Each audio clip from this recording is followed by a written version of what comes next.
اعوذ باللہ من الشیطان الرجیم بسم اللہ الرحمن الرحیم۔ عزیزان من، آج ستمبر 1983 کی 9 تاریخ ہے۔ سورہ التحریم شروع ہوتی ہے 66ویں سورت۔ بسم اللہ الرحمن الرحیم۔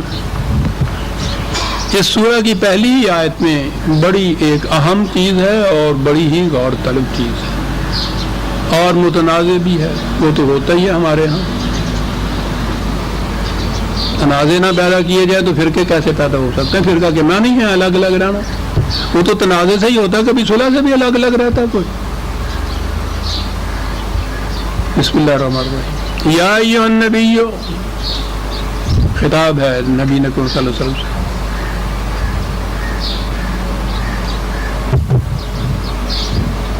یا ایھا النبی لم تحرم ما احل اللہ لک تبتغی مرضات ازواجک واللہ غفور الرحیم۔ بات پہلے اتنی ہو، عام ترجمے کے اعتبار سے اے نبی، خدا نے جو حلال کیا اسے تو نے اپنے لیے حرام کیوں قرار دے دیا؟ اپنی بعض بیویوں کی پسندیدگی کی خاطر۔ یہ ہے جی عام ترجمہ کیا جاتا ہے۔ پہلی بات تو یہ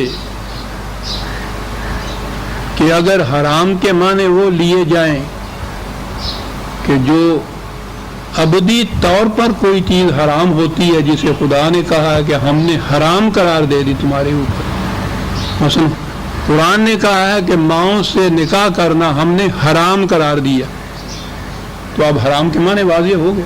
کسی حالت میں کسی صورت میں ابدی طور پر قیامت تک نہیں ہو سکتا، ہر ایک کے لیے یہ چیز ہے، یہ ہے حرمت۔ لحم خنزیر حرام قرار دے دیا، وہ حرمت ہو گئی۔ لیکن یہ لفظ جو ہے، ایک تو حرام وہ ہے جو خدا نے حرام قرار دیا، ابدی طور پر جو چیز حرام ہو گئی، اس کے عام معنی ہوتے ہیں ممانعت کر لینا، کوئی پابندی عائد کر لینا۔ اور اس کے لیے تو ہمارے ہاں، اب میں نے عرض کیا نا کہ ہم تو کبھی الفاظ پہ غور نہیں کرتے۔ یہ جو احرام باندھا جاتا ہے حج کے لیے، میں سمجھتا ہوں ہر سال ہمارے ہاں سے بھی ہزارہا اور دنیا میں سے لاکھوں جاتے ہوں گے، اور آپ احباب میں سے بھی گئے ہوں گے، حرام باندھا ہوگا۔ کبھی سوچا بھی کہ اس کو حرام کہتے تھے ہمیں؟ یہ کیا بات ہے؟ ہم نے تو یہی سمجھا ہے نا کہ وہ وہاں صرف ایک ہی بن سلی چادر ہوتی ہے نیچے اوپر، اور اس کے لیے مسئلہ یہ کہ سب ایک ہی قسم کے سارے نظر آئے، اس لیے ہے۔ یہ اس کو احرام کہا کیوں گیا ہے؟ وہ تو یہیں سے ہے، یہ لفظ جو ہے ہیر میم، وہ ایک مقام ہے میقات جہاں سے وہ شروع ہوتا ہے حرم کا، وہ دائرہ سمجھ لیجئے۔ وہاں پہنچنے پر بہت سی چیزیں جو اس سے پہلے عام طور پر جائز تھیں، کی جا سکتی تھیں، بہت سی چیزوں کی ممانعت ہو جاتی ہے کرنی۔ اس کا شعار یا سمٹم یہ ہے کہ میں نے اپنے اوپر یہ چیزیں جو خدا نے کہی ہیں حج کے دوران، ان کی میں نے ممانعت اپنے اوپر عائد کر دی، پابندی عائد کر دی ہے۔ یہ اس کا ایک سمٹم ہوتا ہے۔ اس اعتبار سے اس کے لیے لفظ ہی احرام آیا ہوگا، وہ پابندی ممانعت عائد کر لینا۔ قرآن کریم میں بھی یہ لفظ جو ہے، اس حرمت کے علاوہ جو خدا نے حرام قرار دیے ہیں، عام پابندی کے معنوں میں بھی یہ لفظ آتا ہے، واجب قرار دینے کے معنوں میں بھی یہ لفظ آتا ہے۔ تو پہلی چیز مجھے اس لیے یہ اتنی کہنی پڑی کہ اگر اس کے معنی یہ کہیں کہ اے نبی تو نے کیوں حرام قرار دے دیا اپنے اوپر حلال کو، تو اس کے معنی یہ ہو گئے کہ خدا کے حلال کردہ کو نبی نے حرام قرار دے دیا، معاذ اللہ۔ ان معنوں میں معاذ اللہ نبی کبھی ایسا کر سکتا تھا؟ یہ تو نبی ایک طرف رہا۔ یاد رکھیے، حرام اور حلال جو ہے یہ خدا نے اپنے، اس کی اختیارات خدا نے اپنے لیے رکھے ہیں، صرف اپنے لیے رکھے ہیں۔ یہ کوئی چھوٹی بات نہیں ہے۔ کہ اس قیامت تک کے لیے تمام انسانوں کو کی پابندی کی آزادی پہ ایک پابندی لگا دینا کہ تم یہ نہیں کر سکتے، قیامت تک کے لیے اس کی آزادی سلب کر لی جاتی ہے، پابندی لگا دی جاتی ہے. بہت بڑی چیز ہے. خدا نے انسان کو صاحب اختیار و ارادہ پیدا کیا، اس کے اختیار اور ارادے پر پابندی عائد کرنے کا کسی کو حق حاصل نہیں ہے. اسی کو کہتے ہیں کہ کسی انسان کو حق حاصل نہیں کہ دوسرے انسان پہ حکومت کرے. اس کے معنی یہ ہے کہ اپنی کسی بات کی پابندی عائد کرے اس کے اوپر. یہ صرف خدا کو حق حاصل ہے. تمام انسان یکساں طور پہ آزاد پیدا ہوئے ہیں. ان کی انسانوں کی آزادی کے اوپر کوئی پابندی عائد کرنی جو تھی، یہ خدا کے اپنے اختیار کی بات تھی، کسی انسان کی نہیں. اس نے جو پابندیاں عائد کرنی تھی، جن کی حکمت اور مصلحت اس کو معلوم ہے اور اس نے بیان کی، وہ اس نے عائد کی ہیں. وہ جو پابندیاں خدا نے عائد کی ہیں اسے کہتے ہیں حرام قرار دیا ہے خدا نے اس چیز کو. اور کہا اس نے یہ ہے کہ کسی انسان کو حق حاصل نہیں ہے کہ خدا نے جس چیز کو حلال قرار دیا ہے، یعنی جس پہ پابندی نہیں لگائی ہے، اس کے اوپر کوئی پابندی لگا دے. یا ایھا الذین آمنوا لا تحرموا طیبات ما احل اللہ لکم. اے جماعت مومنین کو خطاب ہے کہ خدا نے جو کچھ حلال قرار دیا تمہارے لیے اسے اپنے لیے حرام قرار نہ دو. یہ خدا فرما رہا ہے کہ جسے حلال قرار دیا اسے حرام قرار نہ دو مومنین کو. تو کیا معاذ اللہ نبی یہ کہے گا کہ جس کو خدا نے حلال قرار دیا تھا اس کو حرام قرار دے لے اپنے اس معنی میں؟ یہ تو اتنی بڑی معصیت ہو جائے گی. آپ یہ دیکھ رہے ہیں کہ یہ اور دوسرے مقامات کے اوپر، کئی مقامات کے اوپر ہے کہ خدا نے حرام قرار دیا ہے، خدا نے پابندی عائد کی ہے، کسی دوسرے کو حق حاصل نہیں ہے. اور یہاں تو خاص طور پہ کہا ہے. دو ہی لفظ یہاں بھی ہیں، حلال اور حرام. اس آیت میں بھی دو ہیں. عام مومنین کے لیے ہے تو نبی کے اوپر تو سب سے اولا طور پر یہ بات ہو جائے گی. تو کیا رسول اللہ نبی اکرم صلی اللہ علیہ وسلم معاذ اللہ اس طرح کی معصیت کریں گے کہ خدا نے جو حلال قرار دیا اسے ابدی طور پہ حرام قرار دیں؟ پہلی چیز میں یہ عرض کر رہا تھا کہ یہ حرام کا لفظ ان معنوں میں نہیں ہے. اس کے معنی ہے پابندی عائد کر لینا کسی چیز پہ، اور یہ کوئی کر سکتا ہے. قرآن کریم نے جہاں بھی حلال کہا ہے وہاں ساتھ طیباً کہا ہے کہ یہ چیزیں حلال ہیں، ان پہ کھانے پہ پابندی نہیں ہے، لیکن ان میں سے جو خوشگوار تمہیں نظر آئیں، مرغوب خاطر ہوں، پسندیدہ ہوں، مضر صحت نہ ہوں، انہیں کھاؤ. اگر کوئی چیز آپ کو ناپسند ہے وہ آپ نہ کھائیے، لیکن اسے حرام نہ قرار دے دیجیے. یہ دونوں میں بڑا لطیف فرق ہے. مجھے یہ چیز اچھی نہیں لگتی، میں نہیں کھاتا، مرغوب خاطر نہیں ہے، ٹھیک ہے. حرام شے کو تو آپ نہیں کھا سکتے خواہ آپ کو وہ اچھی لگے، وجود اس اضطراری حالت کے جو قرآن نے بتایا. حرام کو حلال نہیں کر سکتے. حلال چیزوں کے اندر قرآن نے طیبہ ساتھ کہا ہے کہ جو ان میں سے مرغوب خاطر ہوں، اچھی لگیں، پاکیزہ ہوں، انہیں کھاؤ. اس قسم کی پابندی عائد کرنا یہ حلال کو حرام قرار دینا نہیں ہے بلکہ خود نہ کھانا. اور ویسے بھی جو حلال چیزیں دنیا میں وہ تو لاکھوں کی تعداد کے اندر، کروڑوں کی تعداد کے اندر دنیا میں ہوں گی. وہ کون سا شخص ایسا ہے جو کہ میں نے ہر ایک حلال چیز کھا لی ہے؟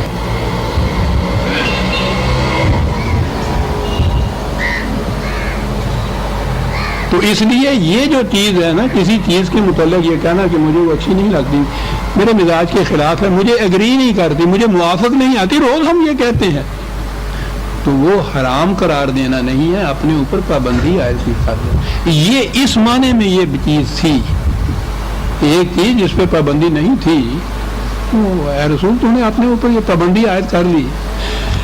اب سوال یہ پیدا ہوا کہ جب صورت یہ ہے کہ عام مومنین جو ہیں ان کو بھی یہ اجازت ہے کہ حلال میں سے جو پسندیدہ خاطر ہو، مرغوب خاطر ہو، طیب ہو، وہ کھائے، نہیں ہے اس کو چھوڑ دے. رسول اللہ نے بھی صلی اللہ علیہ وسلم اگر کسی چیز کے متعلق یہ کیا تو یہ تنبیہ کیوں آ گئی انہیں خاص طور پہ؟ اس کی وجہ تھی نبی کا عمل جو ہے وہ آگے چل کر ایک اور شکل اختیار کرتا ہے، اور قرآن نے خود بتا دیا۔ یہودیوں نے یہ کہا ان کے ہاں یہ اونٹ کا گوشت حرام ہے، ادھر جب قرآن آیا تو اس نے یہ گوشت حلال قرار دیا۔ انہوں نے اعتراض کیا تھا کہ ہمارے ہاں ایک چیز حرام ہے تو تمہارے ہاں وہ کیسے حلال قرار دے دی گئی؟ قرآن نے بتایا کہ ذرا اپنی تورات کو، اپنی تاریخ کو پڑھو، خدا نے اسے حرام نہیں قرار دیا تھا۔ حضرت یعقوب علیہ السلام کو یہ پسند نہیں تھا تو انہوں نے اپنی ناپسندیدگی کی وجہ سے کہا تھا کہ میں نہیں کھاتا۔ یہ قرآن نے کہا ہے کہ نبی کے اس عمل کا نتیجہ یہ نکلا کہ بعد میں اس کی امت نے یہ سمجھا کہ یہ حرام ہی ہوگا، جب ہی چھوڑا تھا نا ہمارے نبی نے۔ قرآن نے یہ تصریح کر دی اور یہودیوں سے کہا کہ خدا نے یہ حرام قرار نہیں دیا تھا، تم لاؤ کوئی سند اس کے لیے کہ خدا نے حرام قرار دیا۔ یہ تو تمہیں معلوم ہے نا کہ یعقوب علیہ السلام نے، انہوں نے اس کو چھوڑا تھا، تو یعقوب علیہ السلام نے تو اپنی ذات کے لیے، قرآن یہ کہتا ہے انہوں نے اپنی ذات کے لیے یہ کہا تھا کہ مجھے پسند نہیں ہے اس لیے میں نہیں کھاتا، تم نے سمجھ لیا کہ یہ شریعت کا حکم ہے۔ تو قرآن کہتا ہے کہ پھر امتیں شریعت کے احکام اس طرح بنا لیا کرتی ہیں، اے نبی محتاط رہیے، جن کے رتبے ہیں سوا، ان کی سوا مشکل ہے، محتاط رہیے۔ آپ تو محض اپنی ناپسندیدگی کی خاطر ایک چیز کر رہے ہیں، یہ اس کو امر مسنون قرار دے دیں گے، بعد میں شریعت بن جائے گی، پھر اس کے بعد بڑے احتیاط کی ضرورت ہے۔ اور یہیں سے عزیزان من بڑا اہم مسئلہ طے ہو جاتا ہے۔ نبی اکرم صلی اللہ علیہ وسلم کی حیات طیبہ، زندگی جو ہے، جو قرآن کے اندر وہ اسوہ حضور کا محفوظ ہے، وہ تو محفوظ ہے، متعین ہے، مقرر ہے، ایک ایک حرف سچ ہے۔ یہ جو بعد میں مرتب ہوا ہے 200-250 سال بعد جا کر زبانی روایات کے ذریعے، تاریخ بھی زبانی لکھی ہوئی، رسول اللہ صلی اللہ علیہ وسلم نے یہ فرمایا، حضور نے یہ کیا، حضور نے اس کو منطبق کر کے نہیں دیا۔ ٹھیک ہے، اگر کوئی چیز ایسی اس میں بھی آتی ہے کہ جس میں یہ رسول اللہ نے ایسا نہیں کیا عمر بھر، اور اس کو کہا جائے کہ یہ پھر شریعت میں حرام ہو گیا، کیا معلوم ہے کہ حضور نے اپنی عادت کے مطابق ہی اس سے اجتناب کیا؟ یہ کہیں نہیں ہے ہماری کتب روایات یا تاریخ میں، جسے کیس لاء کہتے ہیں، کہ یہ بتایا ہوا ہو کہ حالات یہ تھے، اس کی وجہ یہ تھی، اس کی بنا پہ حضور نے یہ فرمایا، یہ کہا، یہ نہیں ہے۔ تو اب یہ کیسے متعین ہو سکتے؟ یہ جو کہا جاتا ہے کہ یہ سنت رسول اللہ ہے، یہ سنت نہیں ہے، اور اسی لیے ہر ایک فرقے کی الگ الگ سنت ہو گئی۔ کسی نے کہا کہ نہیں یہ ہو سکتا ہے، کسی نے کہا کہ یہ نہیں ہو سکتا، تو گویا یہ چھوڑ دیا ان کے اوپر متعین کرنا کہ کون سی بات سنت ہے، کون سی سنت نہیں ہے، اور جو سنت ہے وہ فریضہ شریعت قرار پا گیا۔ اندازہ لگائیے کیسے متعین کیا آپ لوگوں نے۔ حضور نے تو خود ہی بعض معاملات میں یہ فرما دیا تھا، وہ ہے ایک واقعہ حدیث میں بھی، بخاری میں خود آتا ہے، کھجوروں کے گابا لگانے کا واقعہ کے متعلق، کہ حضور نے فرمایا تھا کہ اس طرح سے نہیں، اس طرح سے کرو تو کھجوریں زیادہ پھل دیں گی، اور انہوں نے ایسے کیا تو وہ پہلے سے بھی کم پھل ہوا۔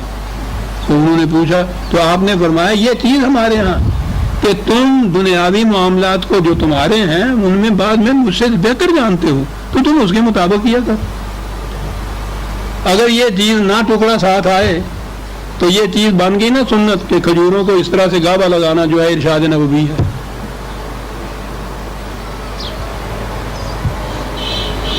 یہ بڑا اہم سوال ہے یہ متعین کرنے کا، اور اس کے تعین کرنے کے لیے یہ چیز خود خدا نے بتا دی کہ نبی کوئی بات قرآن کے خلاف نہیں کرتا تھا۔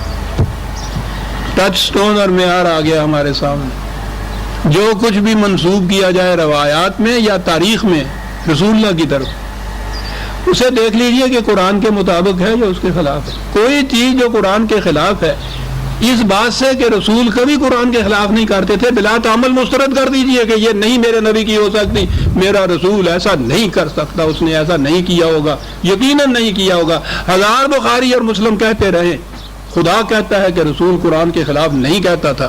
رسول، ہمارا ایمان ہے کہ رسول نے کبھی معصیت خداوندی نہیں کی، ہم منسوب نہیں کر سکتے رسول کی طرف۔ عزیزان من، وہ جو میرے متعلق کہا جاتا ہے کہ منکر حدیث، انکار حدیث نہیں ہے، انکار یہ ہے کہ اس بات کو رسول اللہ کی طرف منسوب ہی نہیں کیا جا سکتا، یہ حدیث نبوی ہو نہیں سکتی۔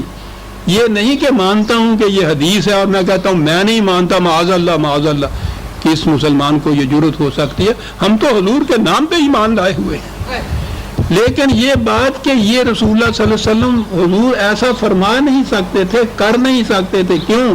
قرآن کے خلاف ہے، اور اس کی شہادت خدا دیتا ہے۔ اور قرآن میں نبی اکرم صلی اللہ علیہ وسلم کے یہ قول 2-3 دفعہ موجود ہے کہ اگر میں بھی خدا کے کسی حکم کے خلاف کروں تو میں بھی اس کے عذاب سے نہیں بچ سکتا۔ تو ہمارے پاس تو معیار آ گیا،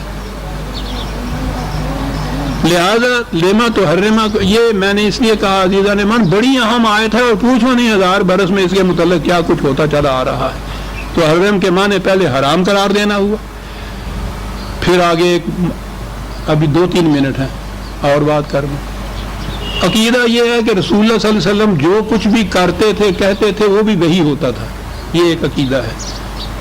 وہ ساری وحی قرآن کے اندر نہیں آ گئی، قرآن کے باہر بھی ہے، اور وہ ان روایات یا حدیث کے اندر ہے۔ خارج از قرآن وحی، 2 قسم کی وحی،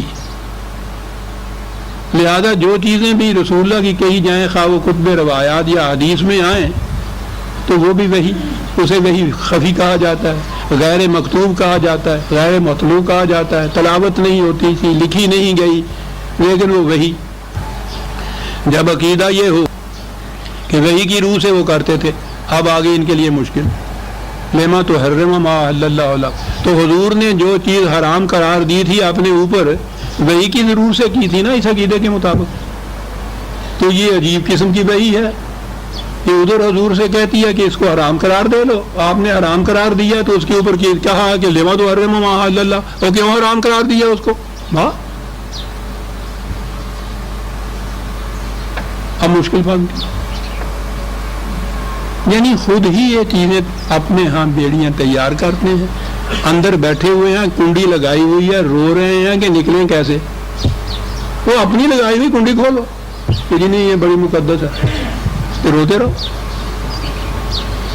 یعنی یہ الجھاؤ، آپ غور فرمایا نا، یہ الجھاؤ پہلے کہا کہ حرام قرار دے دیا رسول اللہ نے، کچھ آگے بات آئے گی کہ کیا حرام قرار دے دیا، عقیدہ بنایا کہ حضور کا ہر عمل وحی پہ مبنی ہوتا تھا، حرام قرار دیا تو وحی کے مطابق ہوگا نا، یہ تو وحی کے مطابق حرام قرار دیا، اور وحی یہ کہہ رہی ہے کہ یہ کیوں تم نے حرام قرار دیا،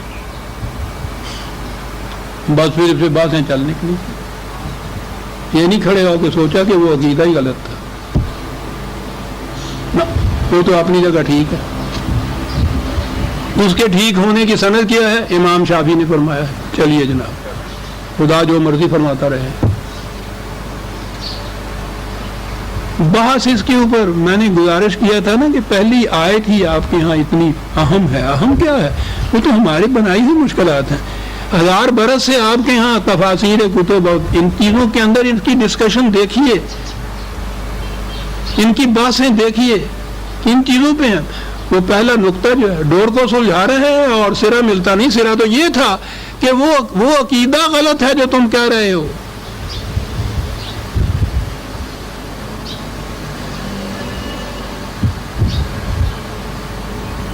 آگے بات اگر وہ مان لیں تو پھر تو یہ ہو گیا کہ رسول نے اپنے ہی مرضی اور اختیار سے یہ کیا تھا، وہ جو ان کا ہے کہ کیا کیا تھا، حرام قرار دیا تھا، خدا نے کہا کہ کیوں حرام کیا، یہاں تک تو بات اتنی سی ہو گئی کہ رسول اللہ نے ایسا کیوں عمل کیا جو حرام تھا، لیکن یہ تو نہ ہوا نا کہ خدا کی وحی کے مطابق حرام قرار دیا اور خدا نے کیا کیوں ایسا کیا تم نے، یہ تو بات نہیں تھی، بات صاف ہے۔ یہ حرام کا لفظ حرام کے معنی نہیں ہے ممانعت، پابندی عائد کر لینا اپنے اوپر کسی چیز کے نہ کھانے کی، ہم روز یہ کچھ کرتے ہیں کیوں کہا خدا نے کہ آپ کی حیثیت، آپ کا مرتبہ کچھ اور ہے، آپ نے یہ چیز اپنے لیے ہی ناگواری طبیعت کے مطابق یہ کی، ہو سکتا ہے کہ اس کے متعلق جیسا کہ ہو چکا ہوا ہے، قرآن نے اسی لیے وہ پریسیڈنٹ جو ہے وہ کوڈ کر دیا قرآن کے اندر کہ ایسا ہو چکا ہے پہلے کہ ایک نبی نے اپنی ذات پر ایک چیز کو حرام قرار دیا یا ممانعت اس کی قرار دی، امت نے بعد میں سمجھ لیا کہ یہ خدا کا حکم تھا اور وہ سنت حضرت یعقوب علیہ السلام کی مطابق انہوں نے شریعت میں یہ حکم داری کر لیا۔ یہودیوں کے یہاں ابدی طور پر گوشت اونٹ کا جو ہے وہ حرام ہے، اور یہ بات مسلمانوں سے ہوتی تھی ان کی۔ خدا نے کہا وہ یہ چیز تھی، اس طرح سے ہوا، اس لیے رسول اللہ صلی اللہ علیہ وسلم سے کہا گیا کہ ایسا آپ نے جو کیا ہے، عام انسان کو ایسا کر لے تو اس کے اس عمل کو یہ نہیں کہا جائے گا کہ یہ خدا کی طرف سے حکم تھا۔ آپ کے اس عمل کے متعلق یہ چیز کی جا سکتی ہے جو پہلے ہو چکا ہوا ہے، یہ نہیں کرنی چاہیے آپ کو۔ اب اگلی بات یہ ہوئی کہ وہ تھی کیا بات، اور وقت ہو گیا، بات ہوگی لمبی، آئندہ درس میں ہم اس کو لیں گے۔